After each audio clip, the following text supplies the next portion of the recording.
Chers frères et sœurs, nous allons jeter le regard sur un sujet difficile, bien difficile à donner une réponse. Je ne sais pas si vous vous êtes déjà posé la question de savoir si tous jouiront de la même gloire auprès de notre Seigneur Jésus-Christ. Et c'est ce qui m'a amené à traiter le sujet, de vouloir savoir s'il y a différents niveaux dans le ciel. Comme disait déjà Paul en 2 Corinthiens chapitre 12 verset 2, je lis: Je connais un homme en Christ qui fut, il y a 14 ans, c'est à l'époque de Paul, il y a 14 ans, ravi jusqu'au 3e ciel.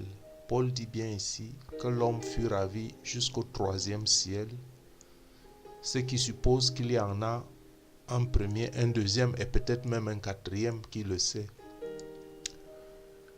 Paul dit: si ce fut dans son corps, je ne le sais. Si ce fut hors de son corps, je ne le sais, Dieu le sait. Et je sais que cet homme, si ce fut dans son corps ou sans son corps, je ne le sais, Dieu le sait, que cet homme fut enlevé dans le paradis, au 3e ciel, et qu'il entendit des paroles ineffables qu'il n'est pas permis à un homme d'exprimer. Alors, ce qui retient mon attention dans ce verset, c'est que Paul décrit que le ravissement a eu lieu au 3e ciel. Donc, au 3e ciel, ce qui suppose qu'il y en a un premier, un deuxième et un quatrième, ou même plus, pourquoi pas. Bon, continuons la lecture en Apocalypse 22, chapitre 22, verset 12, où Jésus dit: Voici, je viens bientôt, et ma rétribution ici comme récompense, est avec moi pour rendre à chacun selon ce qu'est son œuvre. Jésus va rendre à chacun selon ce qu'est son œuvre. Ça veut dire que tous n'auront pas la même récompense. Et en Jean 14, verset 2, Jésus nous révèle qu'il y a plusieurs demeures dans la maison de son Père. Jésus nous révèle qu'il y a plusieurs demeures dans la maison de son Père. Alors, quand on considère ces trois textes, on peut déjà gratuitement et d'emblée dire que tous ne jouiront pas de la même gloire au ciel. Ce qui peut laisser supposer que au ciel, tous n'auront pas la même demeure. Bon, mais je ne veux pas me précipiter à donner une réponse. C'est des textes bibliques. Je ne souhaite pas non plus donner ici des commentaires erronés ou personnalisés. Chacun devrait le comprendre que la maison de mon Père a plusieurs demeures et que tous auront une récompense, ceux qui le méritent, mais que la récompense sera selon les œuvres de tout un chacun, et que Paul a été ravi au 3e ciel. Dans le même temps, dans l'Apocalypse, Jésus parlait déjà des 7 églises, les 7 églises de l'Apocalypse, de leur caractère, de leur manquement. Et spirituellement, ces églises peuvent représenter l'ensemble des communautés chrétiennes et évangéliques, leur évolution et leur pratique spirituelle.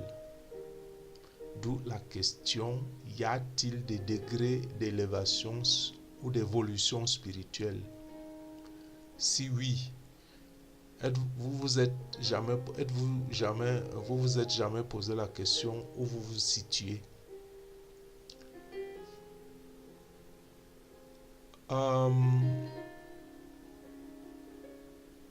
Je vais me baser et je vais faire en fait même une déclaration. Je fais une déclaration. Je dis, on distingue 7 niveaux d'évolution des individus, ou bien 7 degrés d'évolution spirituelle. C'est une affirmation. Bon, essayons de voir cela en détail. Le raffermissement de la foi est un stade d'évolution qui nous permet d'évoluer, de progresser spirituellement, émotivement, émotionnellement si vous voulez, intellectuellement, psychiquement, physiquement. Donc l'on ne pourra jamais faire abstraction de son corps physique. On ne peut jamais faire abstraction de son corps physique, mais plutôt mourir dans son corps et porter sa croix comme nous invite Jésus le Christ. Mourir à soi-même. Et d'ailleurs, Apocalypse chapitre 12, verset 11 nous dit: ils l'ont vaincu à cause du sang de l'agneau et à cause de la parole de leur témoignage. Et ils n'ont pas aimé leur vie jusqu'à craindre la mort. Pourquoi j'arrive à ce verset? J'arrive à ce verset parce que la parole de notre témoignage, c'est la parole de Dieu rendue vivante par notre vie. Je répète, la parole de notre témoignage, c'est la parole de Dieu rendue vivante par notre vie. Parce que nous ne voulons pas faire comme ce reproche que Dieu faisait aux Israélites. Ce peuple m'honore que par le bout des lèvres. Nous voulons que notre témoignage, qui est celui de la parole de Dieu, que ce témoignage soit rendu vivant par notre vie. Notre témoignage chrétien doit donc être imbibé de la parole du Seigneur, calqué sur la parole du Seigneur, rempli de la parole du Seigneur, par tout ce que nous disons, tout ce que nous pensons, tout ce que nous faisons. Le Seigneur veut que ce soit sa parole qui agisse au travers de notre témoignage, parce que le Seigneur verra si nous aimons les uns les autres, si notre témoignage est selon sa parole. Et c'est dans cette optique que j'affirme qu'il y a 7 types d'individus. Pas qu'il n'y en a pas d'autres. Bien sûr, vous trouverez d'autres qui essayent de manger sur 2 tables, assis sur 3 chaises, symboliquement parlant. Il faut toujours se rappeler que notre être forme un tout et que toutes les parties qui le composent sont reliées entre elles. Tout comme tout ce que nous rencontrons, tous les hommes que nous rencontrons forment un tout, car ils font partie du corps du Christ, comme nous-mêmes. Et c'est pour cela qu'il est important de nous situer nous-mêmes, chercher à percevoir notre propre niveau d'évolution, parce qu'il serait utopique d'essayer de distinguer le niveau d'évolution des autres sans savoir où nous sommes sur notre propre plan évolutif. Essayons donc de nous connaître, car le véritable ennemi de l'homme, c'est l'homme lui-même. Je parle ici de l'homme charnel,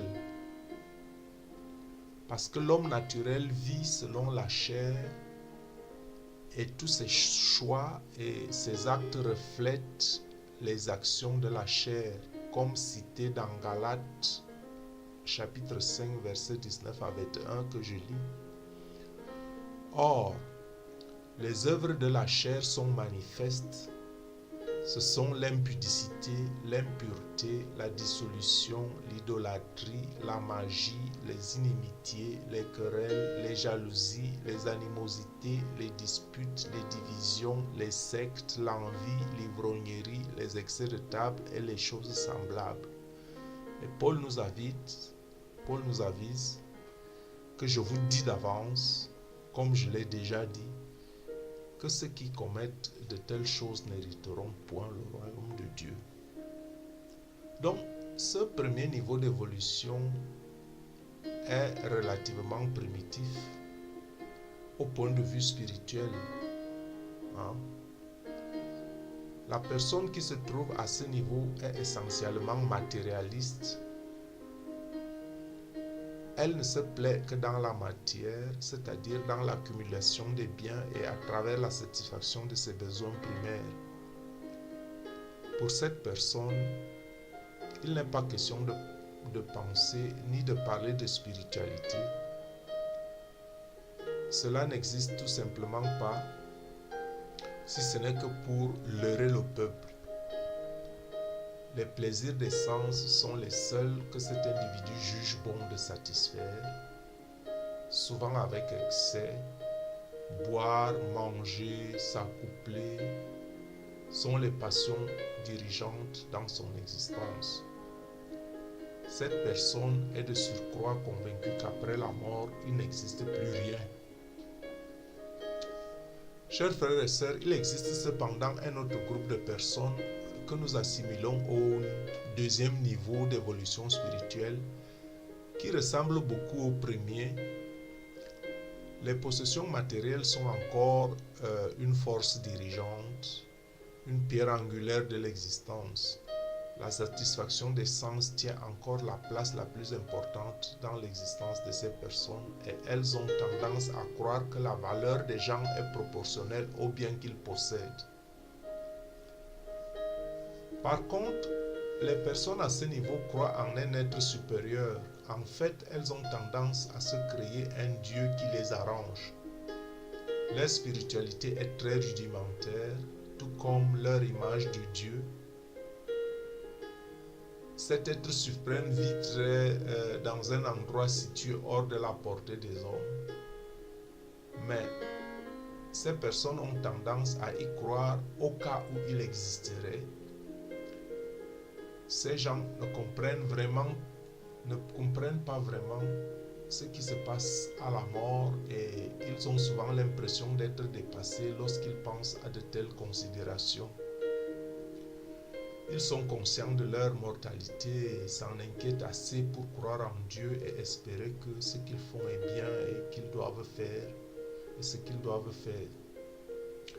Leur conscience spirituelle n'est pas un sujet dont ils s'occupent vraiment, sauf en cas de catastrophe de grande envergure. Ils ont l'impression que la spiritualité est l'affaire des autres et ne les touche pas vraiment. Par contre, ils adoptent ou tentent d'adopter une ligne de conduite non dénuée de principes. Ils ont une conscience, ils adoptent même parfois une religion, celle de leurs parents ou des connaissances très proches. Le niveau d'évolution 3